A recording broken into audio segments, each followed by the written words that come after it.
Uniform civil code इस वक्त देश में सबसे बड़ा मुद्दा बन गया है और अब तो संसद के आने वाले मॉनसून सेशन में भी इसे लेकर विधेयक लाने की तैयारी है। लेकिन जिस यूसीसी को देश भर में लागू करने पर बीजेपी का पूरा फोकस है, वो संसद में कहीं अटक तो नहीं जाएगा। इसी का जवाब देने के लिए हम आपके लिए नंबर गेम लाए हैं, जिससे आप समझ पाएंगे कि यूनिफॉर्म सिविल कोड को लेकर सरकार को किस तरह की चुनौतियां जो है वो संसद में देखने को मिल सकती हैं। आप देख रहे हैं न्यूज तक, मैं हूं निधि तनेजा। सबसे पहले बात कर लेते हैं लोकसभा की, जहां कुल सदस्यों की संख्या 543 है और यहां बीजेपी के लिए यूनिफॉर्म सिविल कोड को पास करवाना एक केक वॉक जैसा होगा, क्योंकि लोकसभा में अकेले ही बीजेपी के 300 से ज्यादा सांसद हैं और अगर आप एनडीए के घटक दलों को भी जोड़ लें तो ये आंकड़ा 350 सीटों के आसपास पहुंच जाता है। इसका मतलब ये कि लोकसभा से यूनिफॉर्म सिविल कोड से जुड़ा बिल वहां पारित कराने में बीजेपी के सामने किसी तरह की अड़चन नहीं देखी जाएगी। लोकसभा का नंबर गेम पूरी तरह से बीजेपी के पक्ष में है, लेकिन सवाल ये कि राज्यसभा में क्या इतना आसान होने वाला है? तो जवाब है नहीं। राज्यसभा में ही बीजेपी को असल दिक्कत आने वाली है, यही असली परीक्षा होने वाली है। ऐसा क्यों?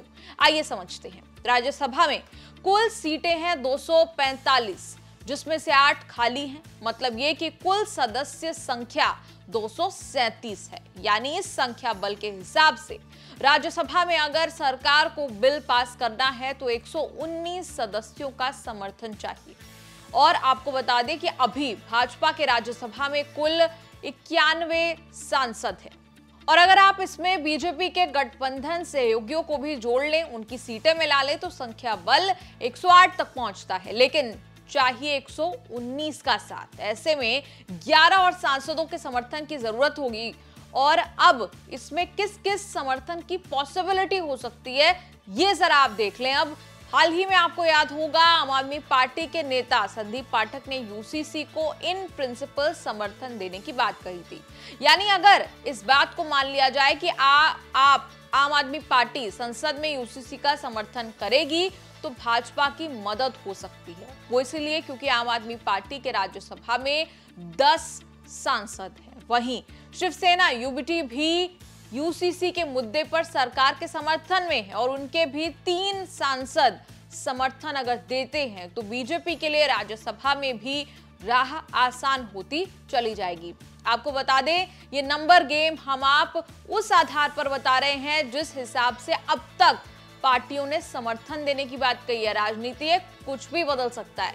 अगर उस हिसाब से बात करें तो एनडीए के 108 प्लस आम आदमी पार्टी के 10 प्लस शिवसेना यूबीटी के 3 सांसद, यानी राज्यसभा में भी यूनिफॉर्म सिविल कोड को पारित कराना भाजपा के लिए कम से कम मुमकिन दिखाई देता है। वहीं दूसरी पॉसिबिलिटीज को भी आप देख लीजिए। अगर इन केस आम आदमी पार्टी ने भी समर्थन नहीं दिया तो वाईएसआर कांग्रेस, बीआरएस का रुख अहम हो जाएगा। तीनों दल अगर यूसीसी के पक्ष में वोट करते हैं तो ये बिल उच्च सदन में आसानी के साथ पास हो सकता है। लेकिन याद रहे कि हम यहाँ इफ बट लगाकर बात कर रहे हैं। बता दें कि राज्यसभा की 10 सीटों के लिए 24 जुलाई को चुनाव भी होना है। एक सीट पर उपचुनाव भी है, लेकिन कहा जा रहा है कि इन चुनावों से सदन की तस्वीर पर ज्यादा असर नहीं पड़ेगा। सिर्फ बीजेपी की संख्या में एक सांसद और बढ़ सकता है, बीजेपी की अगर बात करें तो।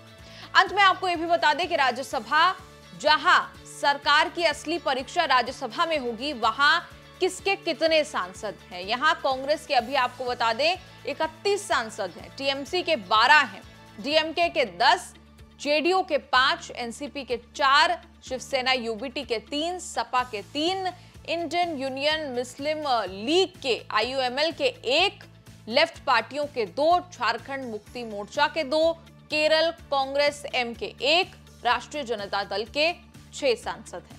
अब वक्त बताएगा, राजनीति है, कि कौन सा नंबर गेम काम आएगा या समर्थन की भी तस्वीर बदलेगी, क्योंकि बैकड्रॉप में आपको बता दें विपक्षी नेताओं की बैठकों का सिलसिला भी जारी है। तो आपको क्या लगता है, कमेंट्स में लिखकर अपनी राय जरूर दें और देखते रहिए न्यूज़ तक।